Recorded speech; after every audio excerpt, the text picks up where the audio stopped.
आइए प्यारे बच्चों, नमस्कार। मैं तेज प्रताप सिंह आपका स्वागत करता हूं स्टडी पॉइंट 33 यूट्यूब चैनल पर।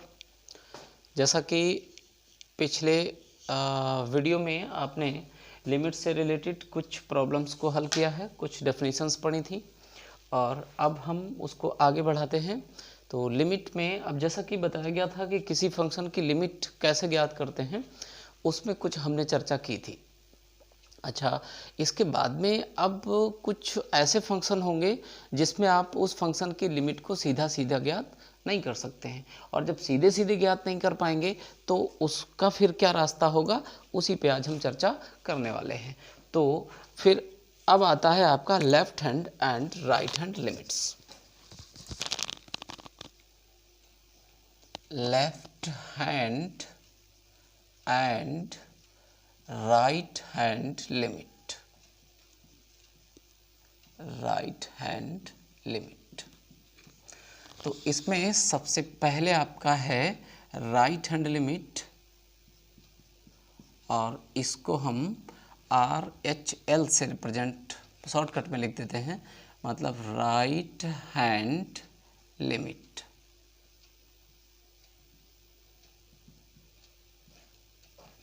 तो राइट हैंड लिमिट का मतलब हो गया है दी राइट हैंड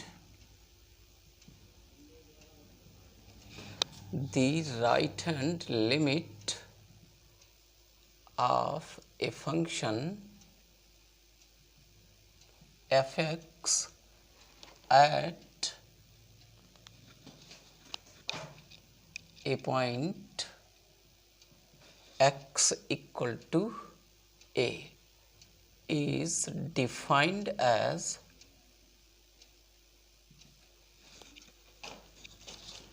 कि RHL equal to limit h tends to 0 f a plus h, और इसी को हम ऐसे भी लिख देते हैं कि limit x tends to a plus 0 और fx। तो अब अगर इस प्रकार से इसको डिफाइन कर दिया गया है, या आप ऐसे लिख दें, माने कुल मिलाकर के ध्यान ये रखना है कि ये जो प्लस चिन्ह आपका है ये राइट हैंड लिमिट को रिप्रेजेंट करता है। इसी तरह से लेफ्ट हैंड लिमिट को हम लिखेंगे कि लेफ्ट हैंड लिमिट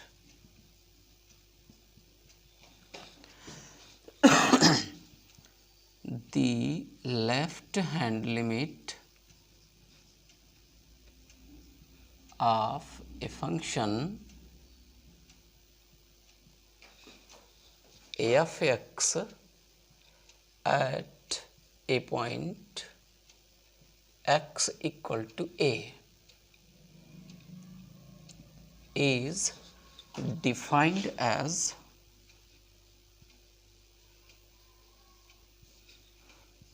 LHL, ऐसे लिख लेते हैं, और limit h tends to 0 f a minus h, या इसी को ऐसे भी लिखा जा सकता है कि limit x tends to a minus 0 और f(x).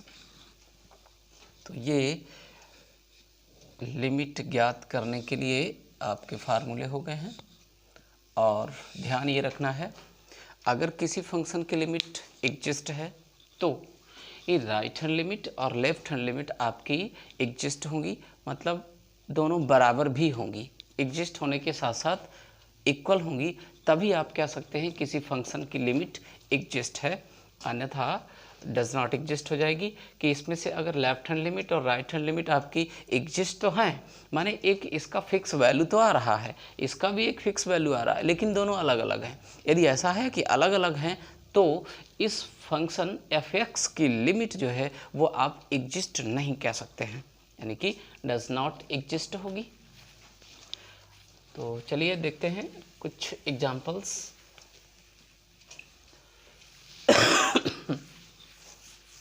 तो प्यारे बच्चों, पहली बात तो ये है कि अगर आप हमारे इस YouTube चैनल पर नए हैं तो सब्सक्राइब कर लें, और शेयर करें, इसलिए कि आपके इष्ट मित्रों तक ये जो इम्पोर्टेंट टॉपिक है वो पहुंच सके। अब हम एक एग्जाम्पल उठाते हैं, एक छोटा सा बढ़िया सा अच्छा सा एग्जाम्पल। कहता है discuss the existence of limit. Discuss the existence of limit x tends to 0 e की power 1 upon x minus 1 upon e की पावर 1 upon x plus 1। इस लिमिट की एग्जिस्टेंस आपको ज्ञात करनी है।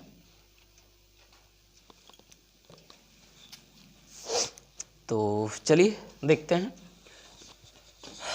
एफ एक्स आपका हुआ है e की पावर 1 अपान एक्स माइनस 1 अपान e की पावर 1 अपान एक्स प्लस 1। इसके लिए एट x इक्वल टू 0 पर हम इसकी राइट हैंड लिमिट ज्ञात करते हैं। Limit h tends to 0 f 0 plus h। Limit h tends to 0। अच्छा, एफ एक्स आपका ये है और इसमें ध्यान ये रखना होता है कि x की वैल्यू ये बनी है 0 प्लस h।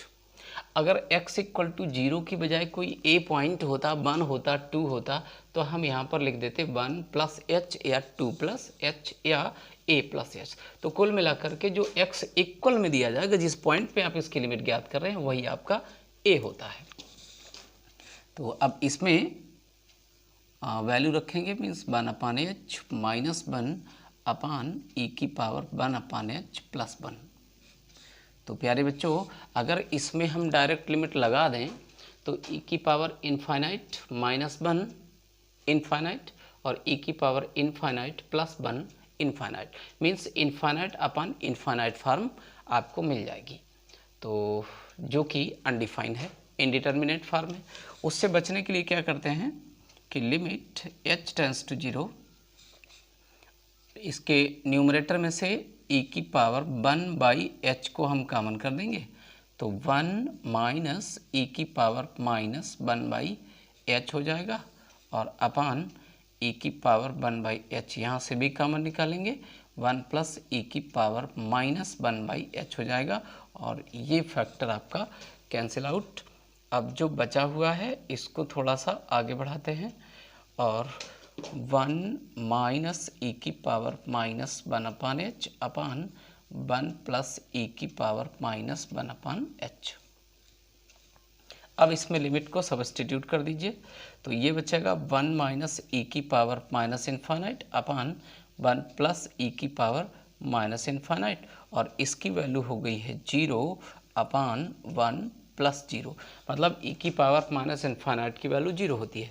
तो अब इसका मान आ गया है 1, मीन्स राइट हैंड लिमिट आपकी हो गई plus 1।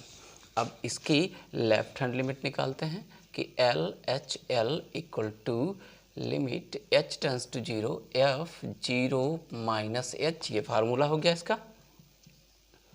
Limit h tends to 0 e की power minus 1 upon h minus 1 upon e की power minus 1 upon h plus 1। इस प्रकार से फंक्शन आपका बन जाएगा, क्योंकि हमें 0 माइनस h रखना है इसमें x की जगह पर, तो इस प्रकार से फंक्शन आपका तैयार होगा। अब इसमें लिमिट आप लगा सकते हैं कि e की पावर माइनस इन्फाइनाइट बनेगा माइनस 1 अपान e की पावर माइनस इन्फाइनाइट प्लस 1। अब e की पावर माइनस इन्फाइनाइट 0 हुआ माइनस 1 अपान 0 प्लस 1, कुल मिलाकर के आपके पास बचेगा माइनस का 1। ठीक है, तो राइट हैंड लिमिट प्लस 1 है और लेफ्ट हैंड लिमिट आपकी माइनस 1 हो गई। इसका मतलब हो गया कि दोनों एग्जिस्ट तो हैं, ये प्लस 1 है और ये माइनस 1 है, लेकिन इक्वल नहीं है। तो since f 0 plus 0 does not equal to 0 minus 0, hence limit x tends to 0 of f(x) does not exist. तो इस प्रकार से इस फंक्शन की लिमिट को आप ज्ञात कर सकते हैं। उम्मीद है कि कुछ समझ में आया होगा, और यदि आया समझ में तो फिर इसको शेयर कर दें और चैनल को सब्सक्राइब तो ज़रूर ही करें भाई। चलिए एक और प्रॉब्लम देखते हैं।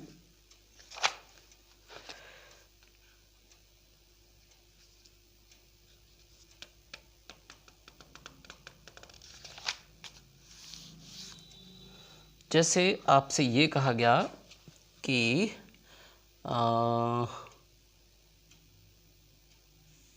F x is equal to, यानी फंक्शन को डिफाइन किया गया है कि if f x equal to x square plus 3x plus 2, x square plus 3x plus 2 upon x minus 2, does limit x tends to 2 fx exist?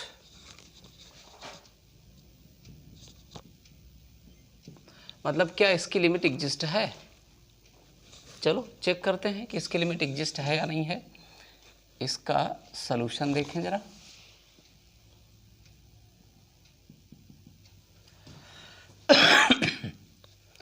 तो eight x equal to 2 इसकी right hand limit निकालिए कि limit h tends to 0 f 2 plus h हो गया। Limit h tends to 0 x की जगह पे 2 plus h substitute करना है, plus 3 2 plus h plus 2 upon 2 plus h minus 2। अब यहाँ से 2 और 2 कैंसिल हो जाएगा, शेष जो बचा है h tends to 0 2 plus h का whole square plus 3 2 plus h और प्लस 2 अपान h हो गया।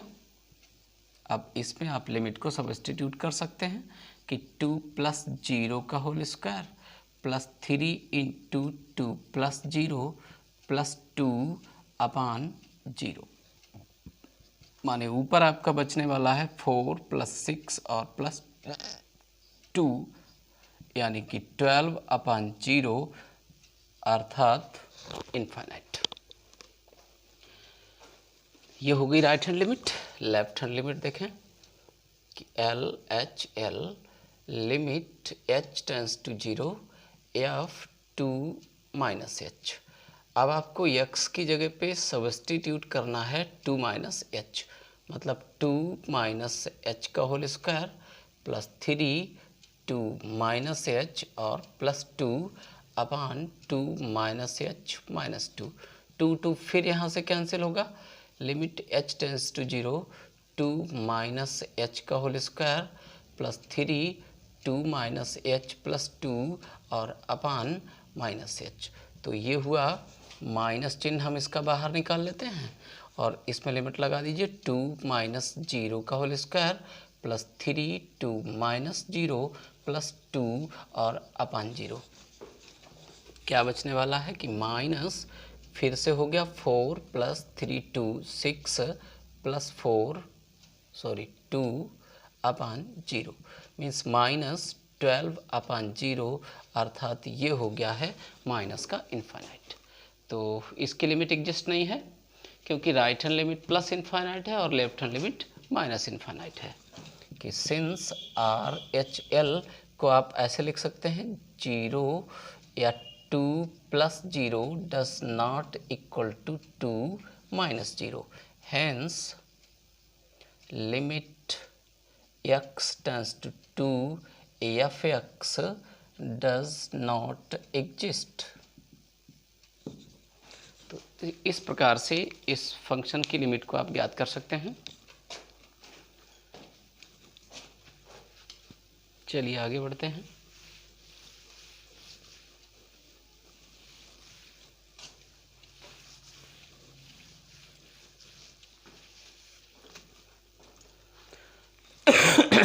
एक बहुत ही प्यारा सा क्वेश्चन है, कहता है discuss the existence of limit। और कौन सी लिमिट है? लिमिट है x tends to 1/2, limit x tends to 1/2 fx where fx। अब देखना जरा, fx ऐसे डिफाइन किया गया है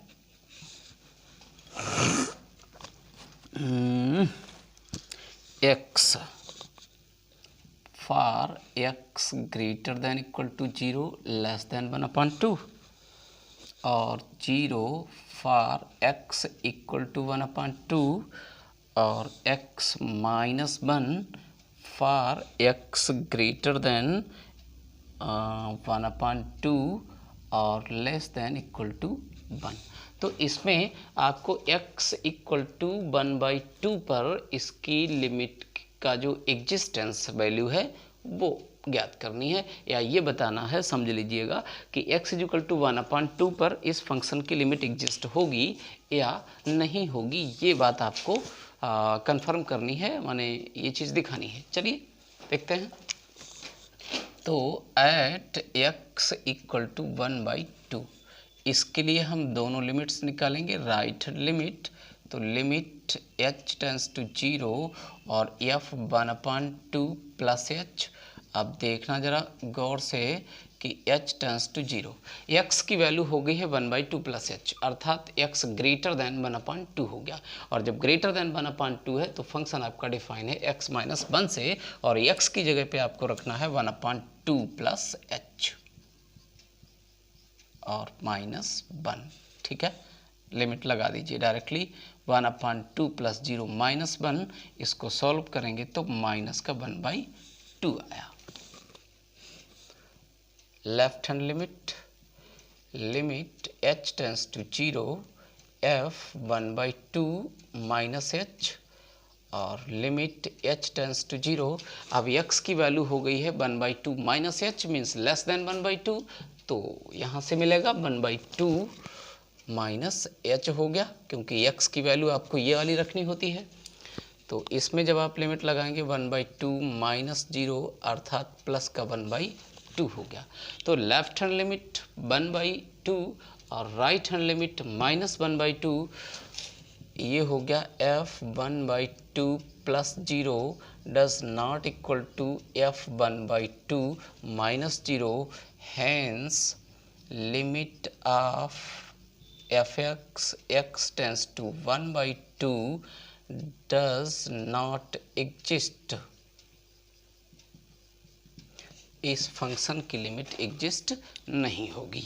ठीक है, तो इस प्रकार से हम कुछ लिमिट्स का अध्ययन करेंगे और कुछ एक दो प्रॉब्लम्स हैं, इनको ज़रा आप लोग हल कीजिए, हम आपकी स्क्रीन पर नोट कर देते हैं।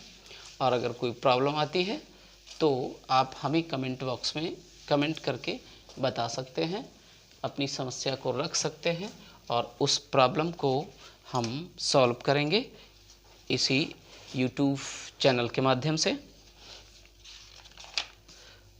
तो इवैल्यूएट अब आपके लिए है कि evaluate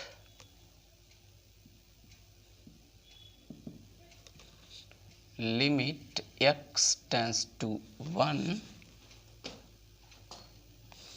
0 √1 plus x minus √1 minus x upon x। इस फंक्शन की लिमिट आपको ज्ञात करनी है। इसी में एक और पार्ट हम जोड़ देते हैं कि लिमिट x टेंस टू 0 और 1 प्लस x की पावर 1/3 माइनस 1 माइनस x की पावर 1/3 और अपान x, दोनों सेम हैं। एक और इसी में नोट कर सकते हैं कि limit x tends to 0 cos 1 upon x।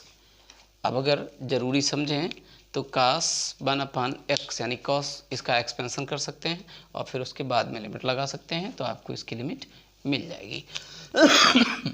एक और कि limit x tends to 0 1 plus x की पावर n -1/x और limit x tends to 1 log x/(x-1)।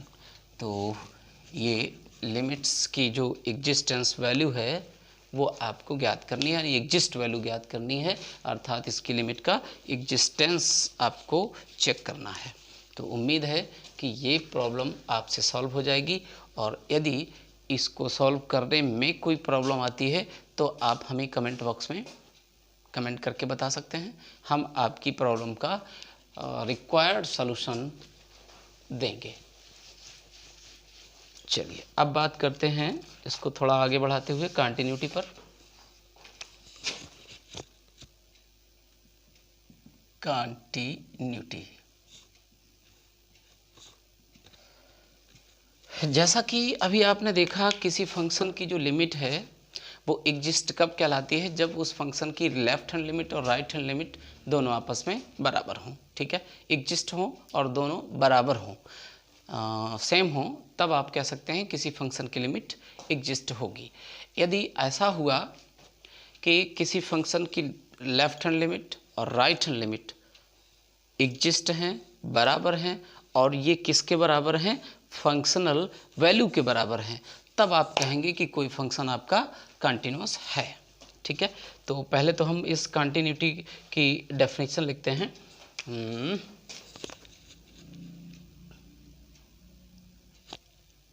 A function f is एक सेकेंड, हाँ, इज कंटिन्यूअस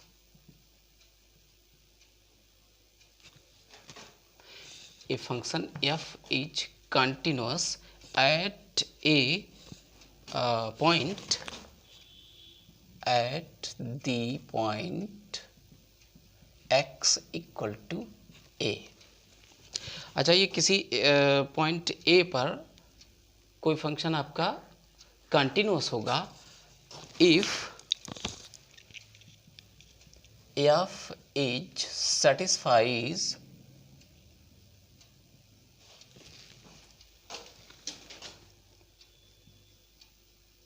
थ्री कंडीशंस। अब वो conditions क्या हैं जो किसी फंक्शन के द्वारा सेटिस्फाई की जाएं तो फंक्शन आपका कंटिन्यूअस हो जाएगा। Number first, f is defined, मतलब f a एग्जिस्ट, अर्थात x इक्वल टू a रखने पे जो इसका मान हमें मिलेगा वो एग्जिस्ट वैल्यू होनी चाहिए, पहली बात। दूसरी बात यह है कि limit x tends to a f(x) exists, इसका मतलब कि right hand limit equal to left hand limit. किसी फंक्शन की लिमिट एग्जिस्ट होने का मतलब राइट हैंड लिमिट और लेफ्ट हैंड लिमिट का बराबर होना। ठीक है, और थर्ड पॉइंट आपका है कि limit x tends to a f(x) equal to f a, मतलब ये दोनों लिमिट्स आपस में बराबर हैं और ये फिर तीसरी बार में ये दोनों ही वैल्यूज़ f a के बराबर होनी चाहिए, जो कि यहाँ पर रिप्रेजेंट हो रहा है। ठीक है, तो इस प्रकार से अगर कोई फंक्शन आपका कंटिन्यूअस है तो ये तीन कंडीशंस को फॉलो करना चाहिए या सेटिस्फाई करेगा, और अगर ये तीन कंडीशंस सेटिस्फाई हो जाती हैं तो फंक्शन आपका कंटिन्यूअस होगा, और इनमें से अगर कोई भी कंडीशन आपकी फेल हो जाती है तो given function is not continuous. चलिए एक इसके लिए एग्जाम्पल उठाते हैं और उसकी हम कंटिन्यूटी चेक करते हैं। तो प्यारे बच्चों, अगर कुछ समझ में आ रहा है तो वीडियो को पूरा देखें, स्किप ना करें, ठीक है, क्योंकि इसमें हमने सारी चीज़ को टू द पॉइंट रखा है और उसके लिए आपको इस वीडियो को पूरा देखना पड़ेगा, पूरा वॉच करिएगा। चलिए एक एग्जांपल देखते हैं कि सो दैट लिखा हुआ है, so that the function f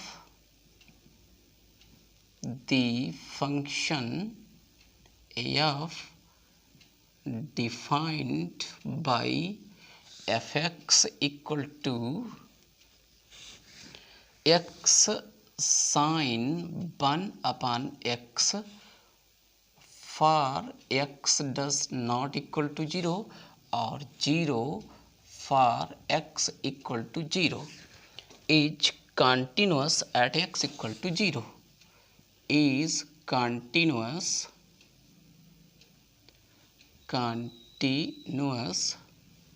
at x equal to 0। मतलब आपको ये प्रूव करना है कि x इक्वल टू 0 पर ये फंक्शन आपका कंटिन्यूस होगा, ठीक है। तो उसके लिए इसका सलूशन देखते हैं कि एट x इक्वल टू 0, माने x इक्वल टू 0 जिस पॉइंट पे हमें इसकी कंटिन्यूटी चेक करनी है उस पॉइंट पर फंक्शन का डिफाइन होना आवश्यक है। तो x इक्वल टू 0 पर हम फंक्शन को डिफाइन करते हैं, मीन्स f0 की वैल्यू आपको दी गई है कितनी, 0, यानी एग्जिस्ट वैल्यू है। अब इसके निकालेंगे right hand limit h tends to 0 f0 plus h, limit h tends to 0 plus h, माने फंक्शन यहाँ से डिफाइन होगा कि h और साइन 1 अपान h, लिमिट लगाइए तो यहाँ पर 0 इंटू साइन 1 अपान 0, अर्थात ये बन गया आपका 0 इंटू साइन इनफाइनाइट। पूरी बात को ध्यान से सुनना कि साइन इनफाइनाइट है और चूंकि हम ये जानते हैं कि साइन थीटा की वैल्यू -1 से लेकर के +1 के बीच होती है, तो ये बन जाएगा 0 इंटू ए फाइनाइट क्वांटिटी, और किसी भी फाइनाइट क्वांटिटी में जब 0 से मल्टीप्लाई करेंगे तो 0 हो जाएगा, माने कुल मिलाकर के इसकी राइट हैंड लिमिट आपकी 0 आ रही है, ठीक है।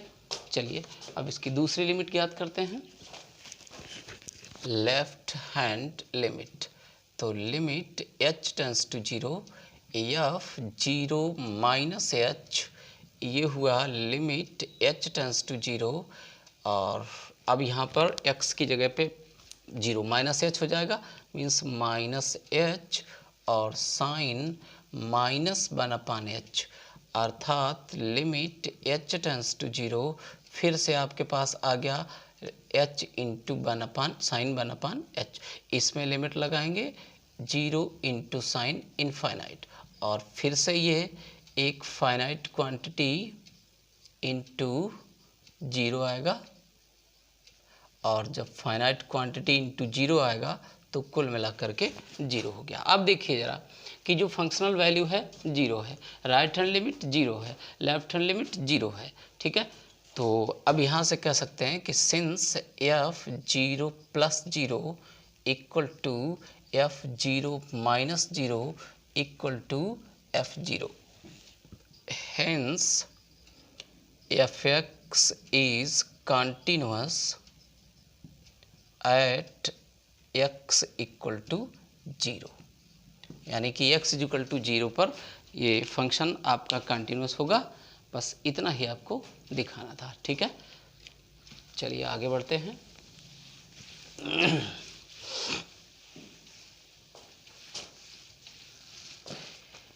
एक प्रॉब्लम और उठाते हैं कंटिन्यूटी के लिए।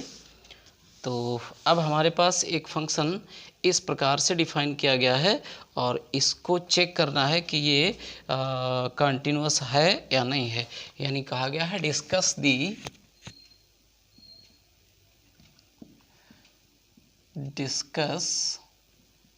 द कंटिन्यूटी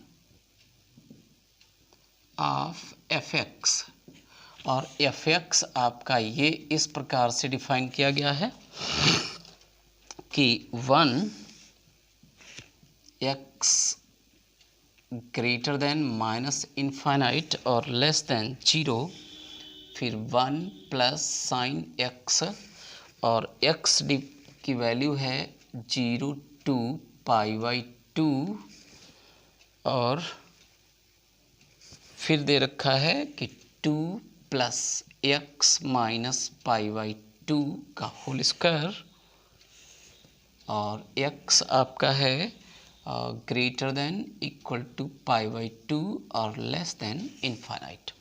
अब आपको ये बताना है कि ये फंक्शन किस पॉइंट पे मतलब π/2 पे इसकी जो कंटिन्यूटी है आपको चेक करनी है। तो π/2 पे इसकी कंटिन्यूटी को हम चेक करेंगे, और 0 पर भी कर सकते हैं, क्योंकि दो जगह पर आपका जो फंक्शन है वो 2 पॉइंट से डिफाइन है, 0 के लिए भी डिफाइन है और π/2 पर भी डिफाइन है। तो हम क्या करते हैं कि सबसे पहले एट पॉइंट इसका सलूशन देखते हैं। At point x equal to 0, f 0 की वैल्यू आपको कहाँ से मिलेगी, ये इक्वल 0 है, यहाँ पर मान रख देते हैं, यानी कि 1 प्लस साइन 0 होगा, तो 1 प्लस 0 अर्थात इसकी वैल्यू हो गई 1। अब इसके लिए राइट हैंड लिमिट निकालते हैं, तो limit h tends to 0 f 0 plus H.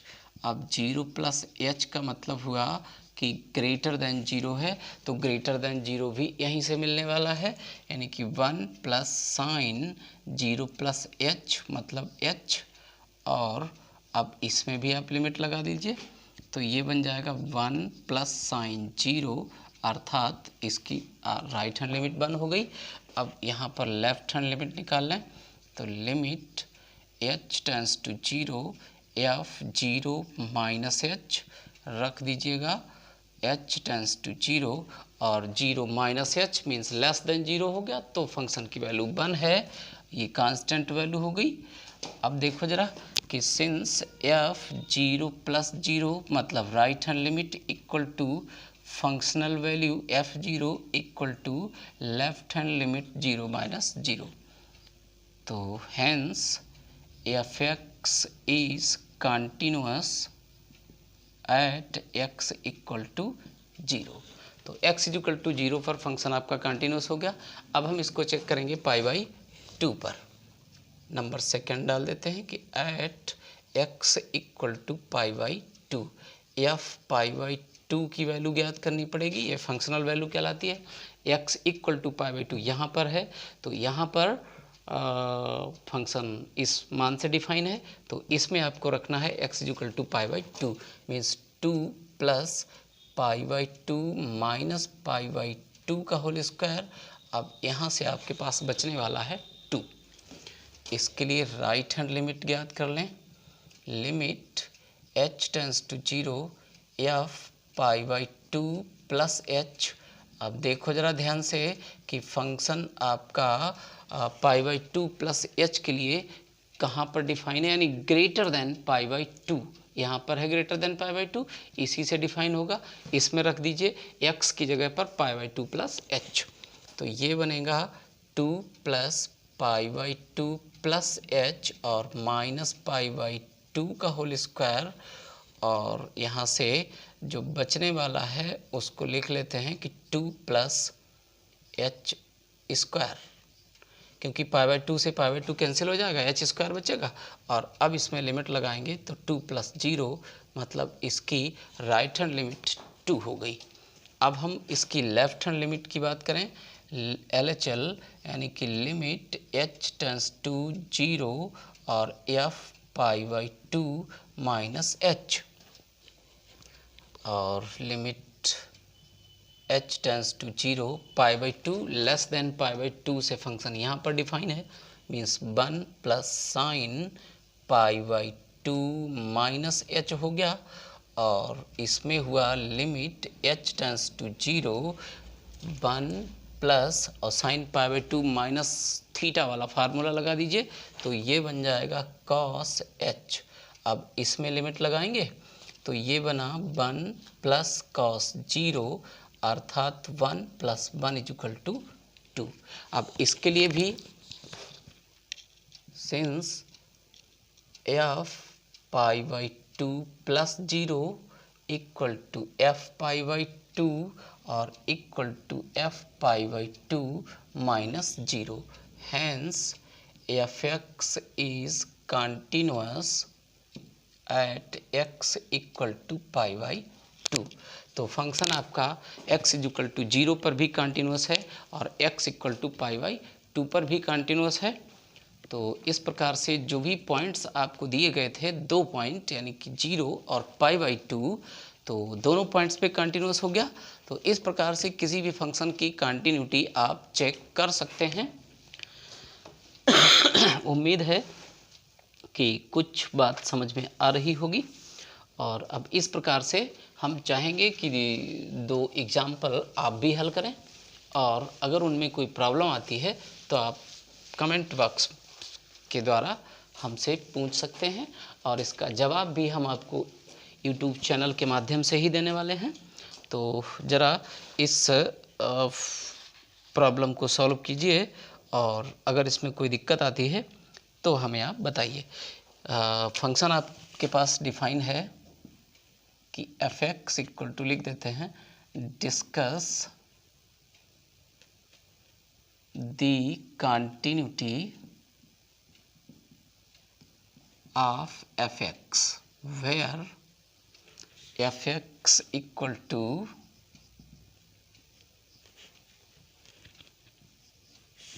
F x equal to दे रखा है x square upon a minus ए,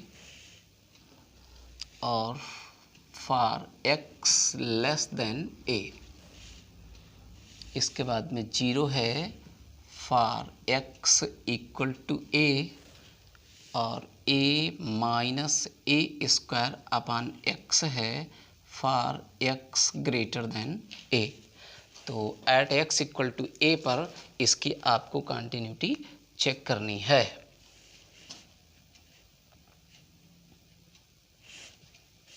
यानी कि यहाँ लिख दें सो दैट